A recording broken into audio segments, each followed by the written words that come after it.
seja lançado na cova dos leões. Agora, pois, o rei sanciona o interdito e assina a escritura para que não seja mudada segundo a lei dos medos e dos persas, que não se pode revogar. Por esta causa, o rei Dário assinou a escritura e o interdito. Muito interessante como a bajulação, ela nos inclina a fazer coisas que são erradas e que nós mesmos não concordamos.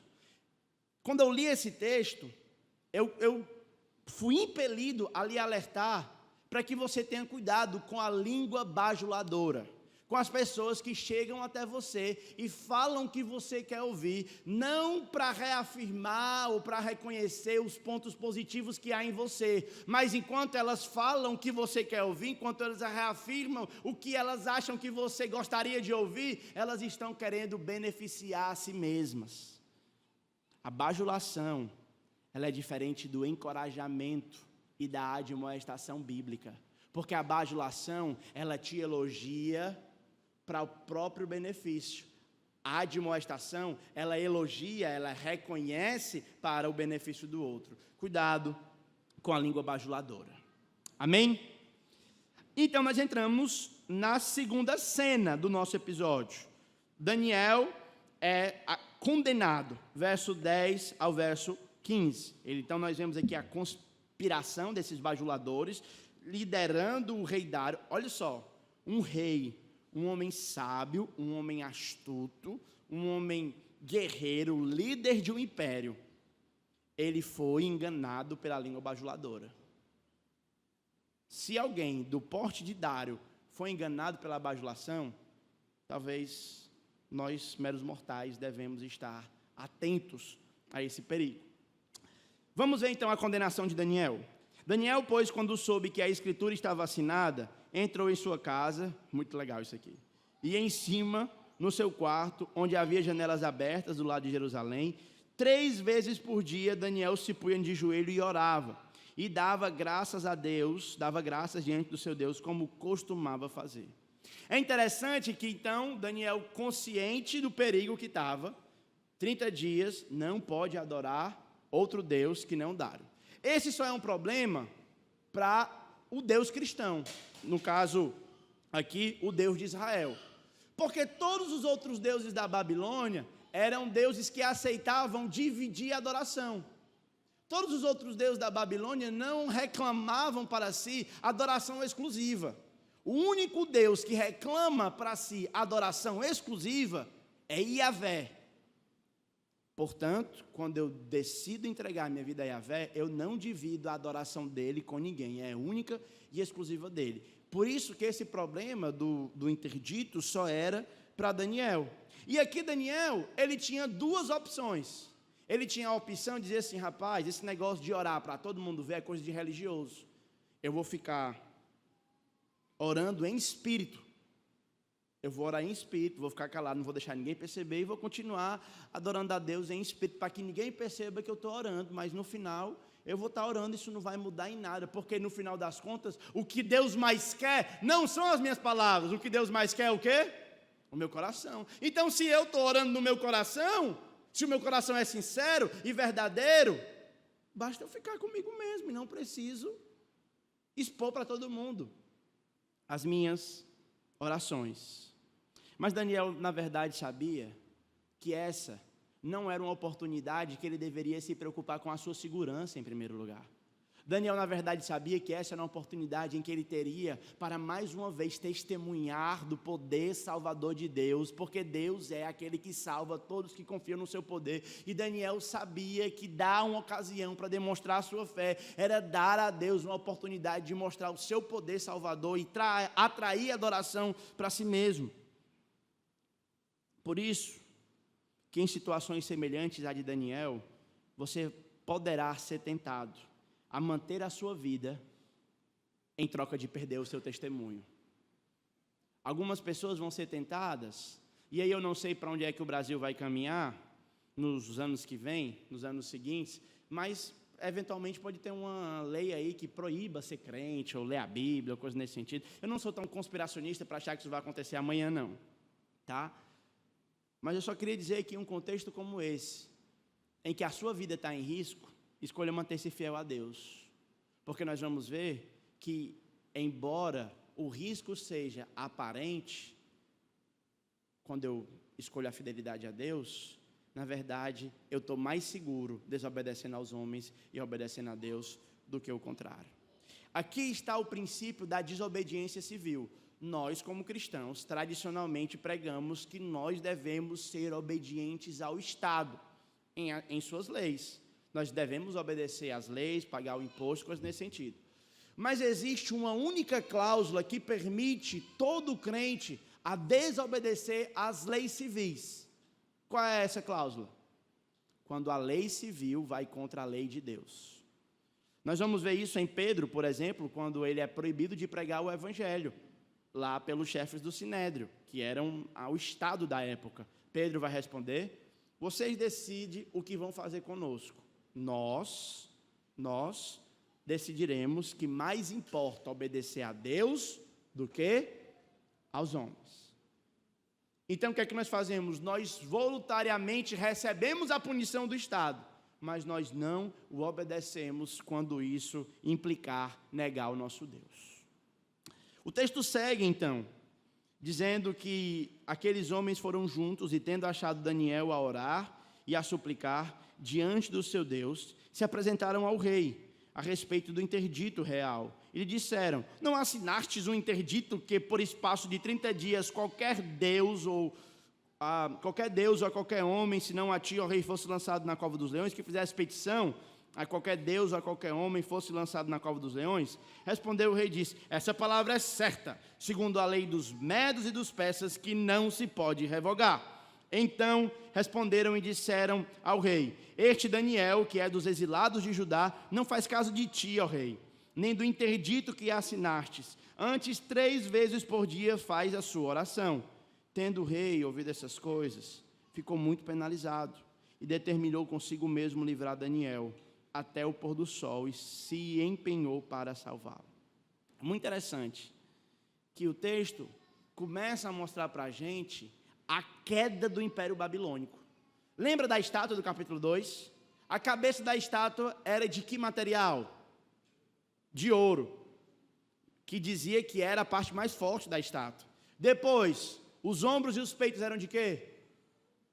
De prata, que Daniel vai dizer é um reino inferior ao teu. Olhe essa inferioridade sendo revelada aqui. Nabucodonosor, quando joga na cova dos leões, ele manda e ninguém questiona. Aqui Dário, ele tem que prestar conta ao seu conselho. E embora Dário queira, por todas as suas forças, salvar e livrar Daniel, porque sabe que ele é um bom funcionário, ele não consegue. Dário não consegue salvar Daniel. Por quê? Porque o texto quer mostrar para a gente que o único que pode salvar Daniel é o Deus vivo que salva todos que confiam no seu poder. O verso 15, então, diz que aqueles homens foram junto ao rei e lhe disseram: sabe, ó rei, que é a lei dos medos e dos persas, que nenhum interdito ou decreto que o rei sancione pode ser mudado. Então, nós entramos na terceira cena do nosso episódio, a salvação de Daniel. Daniel desce a cova, mas ele também sobe. Muito legal isso. Então o rei ordenou que trouxessem a Daniel e o lançassem na cova dos leões. Disse o rei a Daniel: o teu Deus, a quem tu continuamente serve, que ele te livre.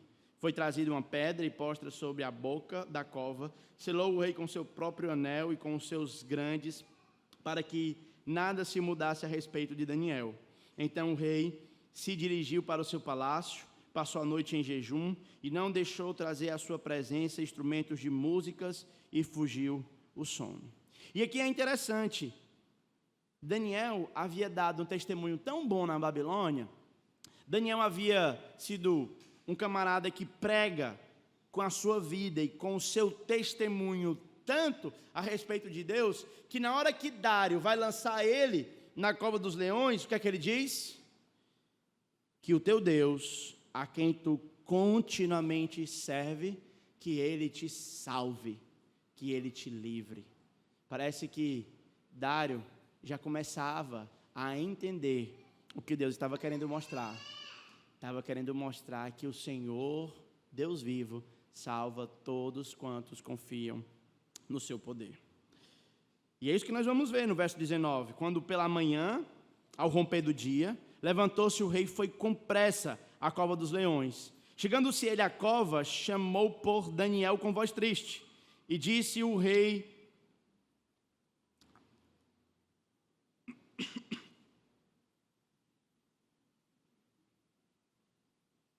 Desculpe, irmãos.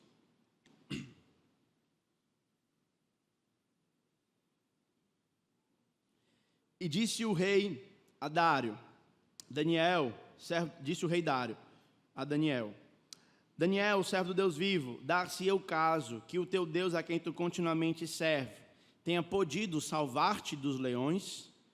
Então Daniel falou ao rei e disse, ó rei, vive eternamente, o meu Deus me enviou o seu anjo e fechou a boca dos leões, para que não me fizessem dano, porque foi achada em mim inocência diante dele, também contra ti, ó rei, que não cometi delito algum. Então o rei se alegrou sobremaneira e mandou tirar Daniel da cova. Assim foi tirado Daniel da cova e nenhum dano se achou nele, porque crera no seu Deus. Então o rei ordenou que fossem trazidos aqueles que tinham conspirado contra Daniel. E eles foram lançados na cova dos leões. Foram lançados eles, os seus filhos, suas mulheres, e ainda não tinham chegado no fundo da cova, e já os leões se apossaram dele, lhe esmigalhando todos os ossos. Aqui nós vemos Daniel descendo a cova, mas Daniel também subindo. E isso é muito interessante quando nós percebemos essas palavras que o autor usa para descrever a salvação de Daniel, porque ela aponta para uma salvação que mais tarde viria de alguém que desceu, mas também subiu. Já já eu falo um pouquinho sobre isso. Mas o fato que nós temos ao olhar o versículo 16 ao versículo 24 é a salvação de Deus sendo consumada na vida de Daniel. Aquilo que o rei Dário havia considerado como possibilidade, de fato aconteceu. Daniel foi salvo. O anjo do Senhor entrou na cova para fechar a boca dos leões. Nós sabemos que esse anjo do Senhor não é a primeira aparição dele no livro de Daniel. Nós já vimos que ele apareceu no capítulo 3, na fornalha, para salvar os jovens, e nós vemos que em todo o Antigo Testamento, esse anjo do Senhor, ele tem descrições distintas dos outros anjos. Esse anjo do Senhor, por exemplo, recebe adoração. Quando ele fala com Agar diz, o próprio Deus me visitou. E ao que tudo indica, esse anjo do Senhor é o Cristo pré-encarnado que veio com Daniel fechar a boca dos leões, mas não somente, ao que parece, eles passaram a noite em um momento de comunhão ali.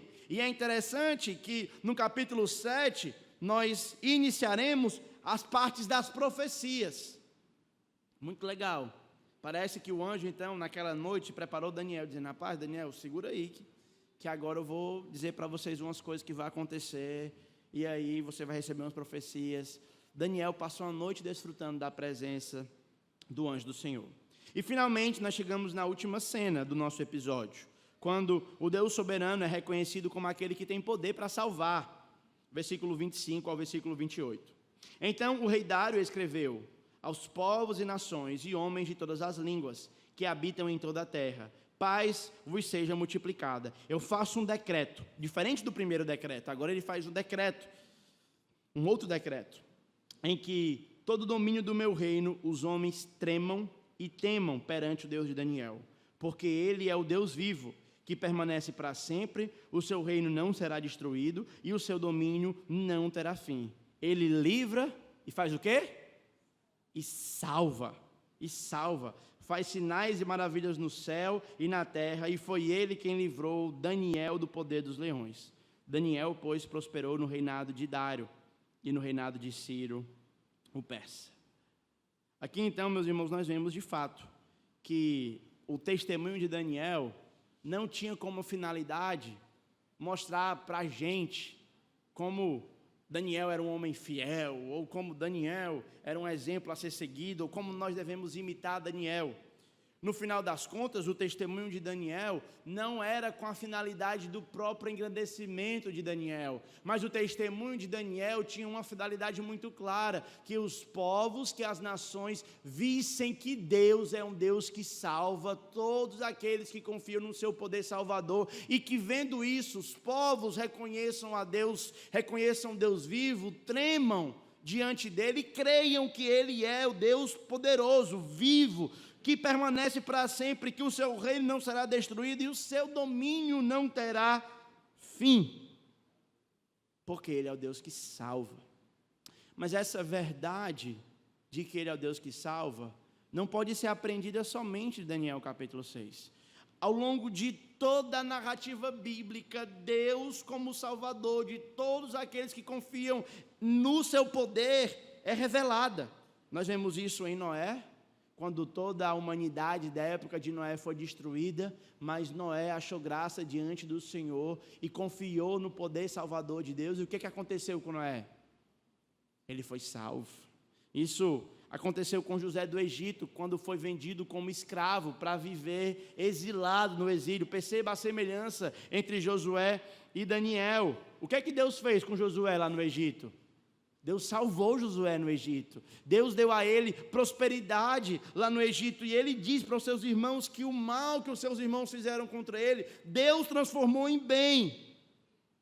Nós vemos Israel sendo escravo de Faraó lá no Egito. Mas Deus também se revela como Salvador do povo de Israel, quando levanta Moisés para salvar esse povo. Mas nenhum desses casos de salvação podem se comparar com aquela salvação que aconteceu quando na plenitude dos tempos o poder salvífico de Deus assumiu dimensões profundas. E Deus enviou o seu Filho Jesus Cristo ao mundo para salvar o povo dos seus pecados e dar ao povo vida eterna. João 3,16 diz que ele amou o mundo de tal maneira que enviou o seu único Filho para que todo aquele que nele crê não pereça, mas tenha a vida eterna, porque Deus, o nosso Deus vivo, é o Deus que salva, e salva todos que confiam no seu poder, meus irmãos. Eu quero finalizar nossa reflexão dessa noite fazendo algumas aplicações para os nossos corações. A primeira delas tem a ver com a tentação, que em situações semelhantes à de Daniel, como nós já falamos, você pode ser tentado a querer preservar a sua vida mais do que o seu testemunho. De fato, meus irmãos, nós somos viciados em buscar a nossa própria segurança. Nós somos viciados em nos amar, nós somos viciados em nos proteger, e até aí tudo bem, desde que o seu amor por si mesmo, a sua self-protection, como é que diz? Rômulo, proteção de si mesmo, tentar proteger a si mesmo, não pode ser uma coisa que você ame mais do que o reino de Deus. Lembra de Paulo? O que é que Paulo vai dizer? Quando Ágabo chega para ele e diz assim: Paulo, não vá para Jerusalém. Se você for para Jerusalém, você será morto. O que é que Paulo vai dizer? Eu não considero a minha vida valiosa, não. O que eu considero como valioso é completar a missão que me foi dada. Se enquanto eu estou caminhando para completar essa missão, eu morrer, tudo bem, porque não sou eu quem vivo, mas é Cristo que vive em mim. Vamos ler esse texto, Atos 20.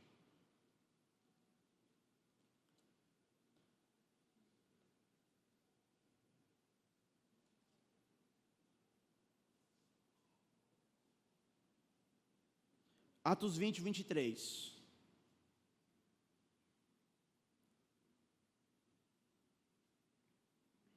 Não, vamos 22 para pegar o contexto. E agora, constrangido em meu espírito, eu vou para Jerusalém, não sabendo o que ali me acontecerá, senão que o Espírito Santo, de cidade em cidade, me assegura que me esperam o quê? Cadeias e tribulações. Porém, verso 24, em nada considero preciosa a minha vida para mim mesmo, contanto que eu complete a minha carreira e o ministério que recebi do Senhor Jesus para testemunhar o evangelho da graça de Deus. Se você soubesse que a sua vida corre risco, mas que Deus quer que você pregue, o que é que você valorizaria mais? Sua vida ou seu testemunho? Daniel escolheu manter o seu testemunho. Paulo escolheu manter o seu testemunho. E milhares de cristãos ao longo da história escolheram manter o seu testemunho, porque não consideram a vida deles valiosa demais. Por isso, considere a sua vida valiosa na medida que você se achegar a Cristo. E que o valor que você tem não é porque você é belo, por causa das suas formações, por causa da sua beleza. Mas o valor que você tem é porque Cristo lhe conferiu. Tá bom? Depois eu prego sobre autoestima aqui na igreja, para tentar fazer com que vocês não tenham ela. Mas em vez de você ter autoestima, você devia ter estima do alto. São duas coisas totalmente diferentes. Segunda aplicação: não ignore a palavra de Deus, nem mesmo quando isso lhe for custoso. Seja firme em suas convicções, seja firme quando você for tentado a desobedecer a palavra de Deus. Seja firme, seja resoluto, esteja preparado para ir até as últimas consequências de ser um crente fiel. E por fim, meus irmãos, o poder salvador de Deus é revelado em Jesus Cristo. Portanto, confie somente nele, somente em Jesus, somente em Jesus. Há uma canção que diz que todos necessitam de um perdão perfeito, todos necessitam de graça e esperança e de um Deus que salva. Cristo move as montanhas e Ele tem poder para salvar. Se você está aqui nessa noite e ainda não reconhece a Jesus como seu único e suficiente Salvador, eu gostaria que você considerasse aquilo que nós temos pensado. Eu gostaria que você, olhando para Daniel, refletisse.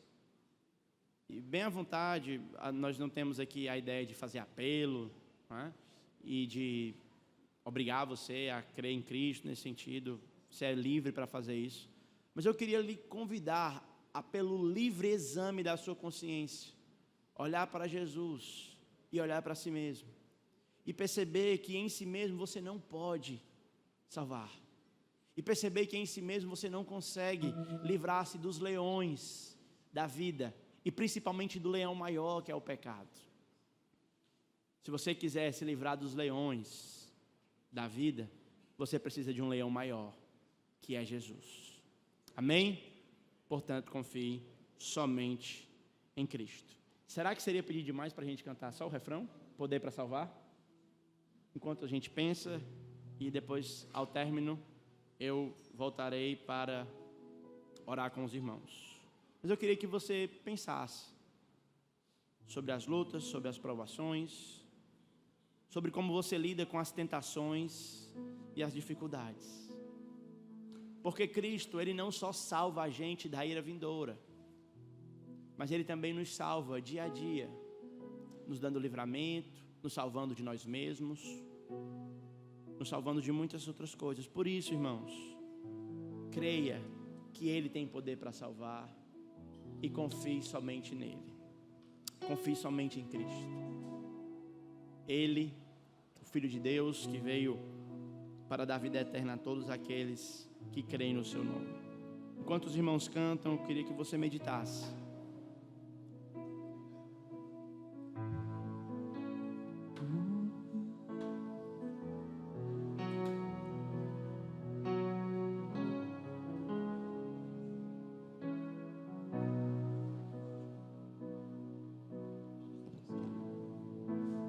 Todos necessitam de um amor perfeito,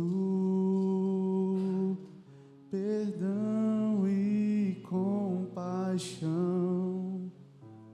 Todos necessitam de graça e esperança, de um Deus que salva.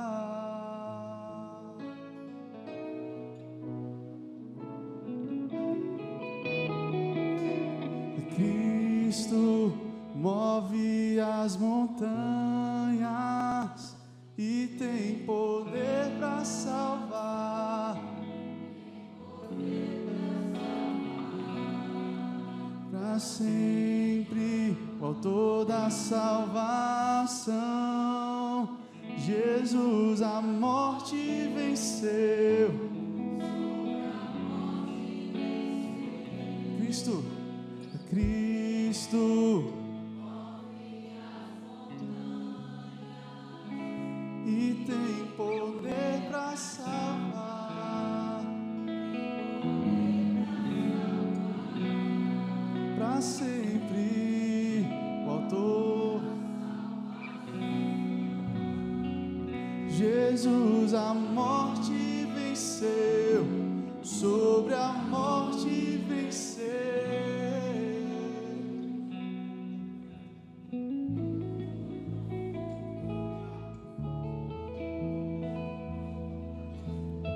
Aleluia. Assim como Daniel desceu a cova e subiu, Jesus também desceu, mas morto, diferente de Daniel. Mas também diferente de Daniel, a sua subida foi mais gloriosa, porque ele não subiu simplesmente intacto dos arranhões dos leões, mas ele subiu exaltado, glorificado, com um corpo resplandecente de majestade e glória, e senta-se à destra de Deus, o Pai, de onde virá para buscar a sua igreja. O Cristo que desceu e subiu é o Cristo que nós adoramos. Daniel 6 não é sobre a coragem de Daniel. Daniel 6 aponta para o Salvador de Daniel, porque o Deus vivo salva todos os que confiam no seu poder salvador. Vamos orar. Nós te exaltamos, Senhor. Nós te exaltamos diante de tantas virtudes e perfeições que o Senhor tem. Nós exaltamos a Ti porque Tu és o nosso Salvador, que nos salva não somente do poder do nosso pecado, mas nos salva do homem mau, que nos salva por vezes das enfermidades, que nos cerca de livramento e graça e bondade. E nós também te louvaremos pela salvação futura que tu já anunciastes, a salvação completa, o fim da tua obra redentora, quando o Senhor nos levará para morar contigo, salvos para o lugar da tua presença nas mansões celestiais. Nós te louvamos, em nome de Jesus. Amém, amém. Que Deus abençoe, irmãos.